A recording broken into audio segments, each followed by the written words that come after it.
Boss Malayalam season 7 live അപ്ഡേറ്റിലേക്കാണ് പോകുന്നത്.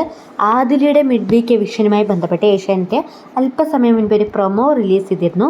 എന്നാൽ അതൊരു ഫേക്ക് മിഡ് വീക്ക് എവിക്ഷനാണ് എന്നതാണ് ബിഗ് ബോസ് ഇപ്പോൾ പറയുന്നത്. ഷാനവാസിനെ ബിഗ് ബോസ് കൺഫെഷൻ റൂമിലേക്ക് വിളിക്കുകയാണ്.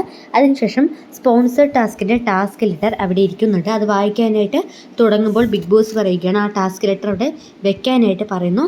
അതിനുശേഷം ഇന്ന് വൈകിട്ട് ഇവിടെ ഒരു ഫേക്ക് മിഡ് വീക്ക് എവിക്ഷൻ നടക്കും, വോട്ടിങ്ങും ഉണ്ടാവും.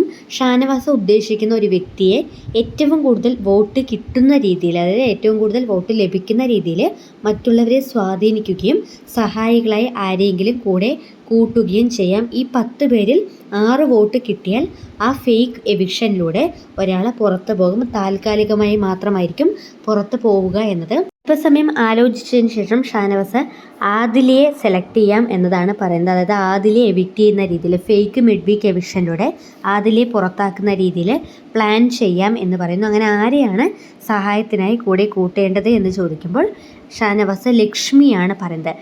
ഷാനവാസ് അല്ലാതെ മറ്റ് 5 പേരെ കൂടെ കൂട്ടാം എന്നാണ് ബിഗ് ബോസ് പറയുന്നത്. ഏറ്റവും ഒടുവിൽ ഷാനവാസിന് ഒരിക്കൽ നഷ്ടപ്പെട്ടു പോയ ഒരു സീക്രട്ട് ടാസ്ക്, അത് ഇത്തവണ നല്ല രീതിയിൽ ചെയ്യാനുള്ളൊരു സുവർണ അവസരം കൂടിയാണ് എന്നാണ് ബിഗ് ബോസ് പറയുന്നത്.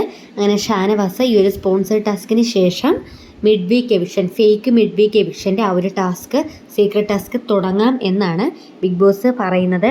അങ്ങനെ ആദില എവിക്റ്റ് ആയിട്ടില്ല. ബിഗ് ബോസ് മലയാളം സീസൺ 7 നിന്നും ആദില എവിക്റ്റ് ആയിട്ടില്ല എന്നതാണ് ബിഗ് ബോസ് ഇപ്പോൾ പറയുന്നത്. സോ നമുക്ക് എന്തായാലും ആ സീക്രട്ട് ടാസ്കിനായി കാത്തിരിക്കാം. ബിഗ് ബോസ് മലയാളം സീസൺ 7 കൂടുതൽ അപ്ഡേറ്റ്സിനായി നമ്മുടെ ചാനൽ ഒന്ന് സബ്സ്ക്രൈബ് ചെയ്യുക.